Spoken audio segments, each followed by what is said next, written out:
Hello everyone, my name is AP the Weird One, and we are back with the finale to Rock as a Lady's Modesty. We're going to give my final thoughts on the episode and kind of overall what I think of the series. Now, I'm going to admit I was a bit of a cheapskate. I didn't purchase Volume 5, which would contain the, I would say the last chapter that this volume covers.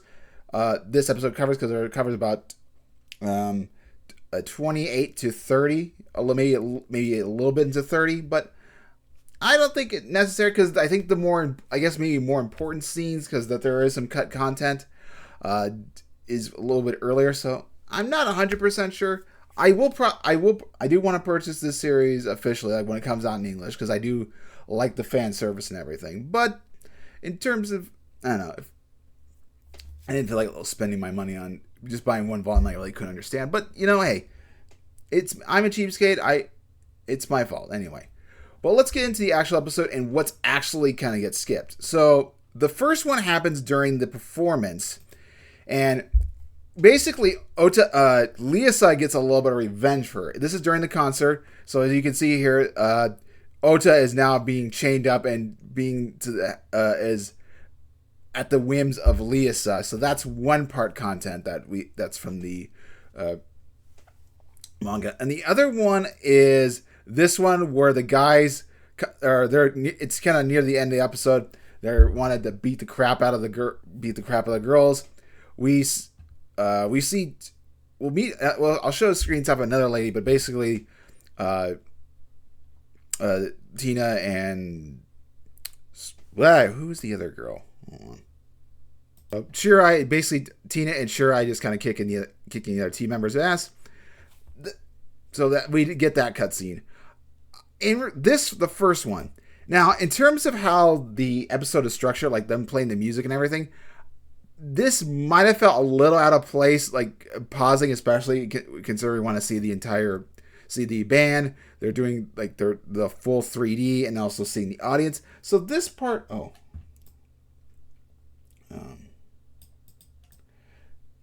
this part I could understand wanting them to cut. This part, not so much. I feel like they could have made it work, but it's not the biggest deal breaker. I know I'm a little bit of anti-censorship, and I would like to have the other scene, but whatever, we'll let it. It's what it is. I think maybe making it more performative, and like the 3D and not having the cutscene, I could appreciate that. But anyway, let's talk about what song they were playing, because it's from the previous episode. They are playing a song called Youth by Muddy on the Sukabana. That is what that's what I found out. I did a little bit of research. I saw at the very end of the credits. I'm like, oh, okay. But they're playing their heart out. Now, they do actually have a bit of a plan on this. Leah said actually has a bit of a plan when she comes to playing this music. What so basically their plan is the plan is to start off the gate really strong to get people interested. That's one way to get people on. But she has to convince Ota why she needs to continue playing and not give up. And there's a very specific reason. So in the very beginning, she kind of tells Ota to kind of get people in the rhythm, play what the audience needs to hear to kind of rope them in, so to speak, is how I'd interpret the words. But then as she's feeling like down on herself, like it's like, I'm just going to quit and disappear forever and go back to my own corner and play. Leah says, we got them where we want. Let's just rock out. We don't care if we win or lose. Let's let loose. And so that's the way they do it. That's how she ropes Ota in. And the other thing that she realizes, that because the people are falling to her rhythm, like, when they played the first time as a band, she told Tina, follow my rhythm and then like everything will be okay. Well, now that she hears everybody listening to what she sounds like, her rhythm and everything, she loves that experience, and now she wants that forever. Now she's addicted to people loving her rhythm. So that's what Lisa was able to show her. Another thing when they do in the beginning is for like lighting is they highlight each of the band members except for Ota, but they'll do Ota later. So that's another appreciation. I thought that was what they were doing on stage, but I I think it's just for us audience, not for us viewers, not necessarily for this audience. But yeah, they blow it. They blow the audience out. And when the rich boys, Bacchus comes in, nobody's talking to him, and they do something that's pretty disastrous to themselves. Just shows up that they are not in for the not in it. Like rock is not in their bloodstream like the other four ladies. They quit midstream, like nobody's talking about them. Everything. It's like, and they just when they start playing and nobody gets attention to them, they just up and quit. And it's a reflection the first time that Leah's group, which we will get into their name. When nobody was cheering for them or like they were all screwing up, they didn't quit. Like they just plowed through. And so it shows their level of dedication, and it's like a mirror image. They didn't have what it takes to press on. Like if they could have played on, like it would have showed their seriousness. But the fact that they quit midstream shows that they're nothing but rich boys who got everything they wanted, and they don't have it what it takes to follow through. They're gonna screw up in life. So I appreciate that. It's a very kind of enduring message, to say the least.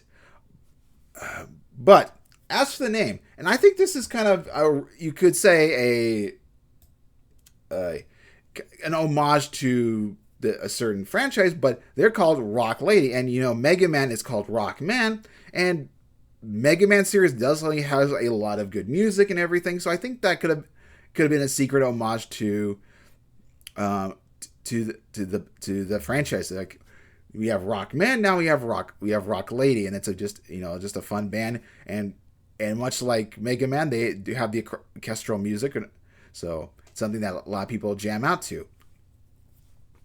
So I think that is a very nice parallel.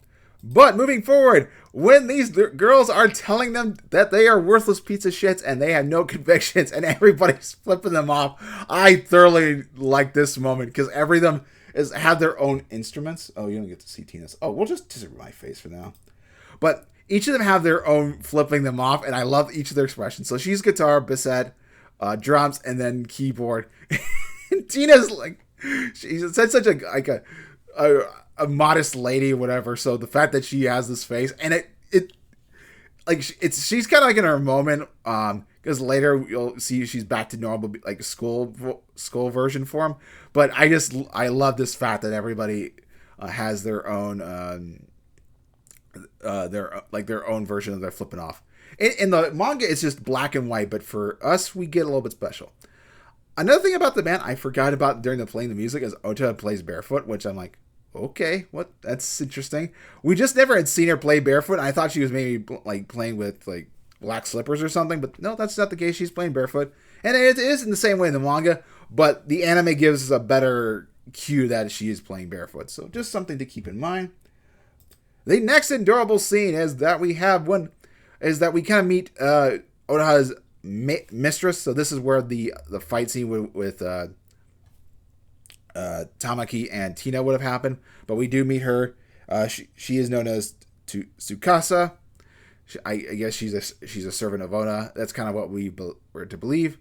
After they get their ass kicks, they go to their little manager and tell him they want to destroy the publish the video online because they were worried about that. And each of their facial expressions is also so good. Ota's like the most worried. Tina's also surprised. And then Tamaki's like, whatever. And Ota's like, oh. I love their each expressions, but of course it doesn't happen. Oh. Tina's face like there. But yeah, and then of course, after this is all done, they're outside, and then we see when this is something I also didn't like, and it's something other shows don't do. But while Ota and Lisa are talking, Tina is also talking to Tamaki. I don't like when there's two dialogues at once. That's really annoying. But just at this point in time, Tina is back to her normal schoolgirl self. I found that a little bit funny. Funny that she goes back to her normal serious self and has a lot of confidence. And finally, at the episode, Ota and Lisa are talking. It's like, I want to experience that again. Do you think we should become have a rock, have a singer? And Lisa's like, no, I don't like that. I don't want to be that. And that's, kind of giving up. That's catering to the audience. We got to win our own merits. Yeah, it's going to be difficult, but, we're going to make it through. And then we have a little fireworks scene. So that's the end of the episode. Overall, I definitely enjoyed it. I definitely am glad I watched it. I enjoyed each of the characters. I definitely think Ota and Lysa are my favorites in terms of, the character personalities. I definitely want to learn more. There could be a season 2. Maybe. We'll see. The censorship at the end, I could kind of forgive. The other ones, I'm not so keen on. Just because of what the emotions and everything. I don't know. Maybe Blu-ray fix would fix it. Manga, I definitely want to purchase. Anime, I'm not 100% sure. I also got the soundtrack, which now has an anime visual. I think overall, I'd probably give it an 8 out of 10. It is pretty strong. A lot of fun emotions. Is it the best modern rock anime, at least with a female cast? I've watched Bocchi Rock, and I've got one more I want to check out that I dropped 2024. I'll watch it sometime. I'll get to it within the next couple of weeks. I would still say Bocchi is better just because Bocchi is a lot funnier. That being said, this is not terrible, and they learn how to use 3D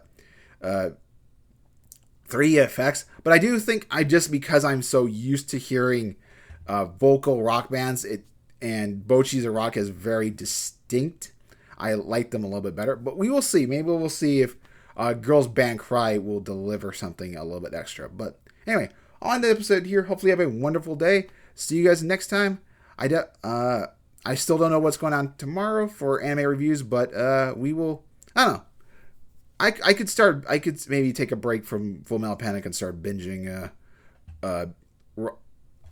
Girl Band Cry. We'll see. Anyway, catch you later.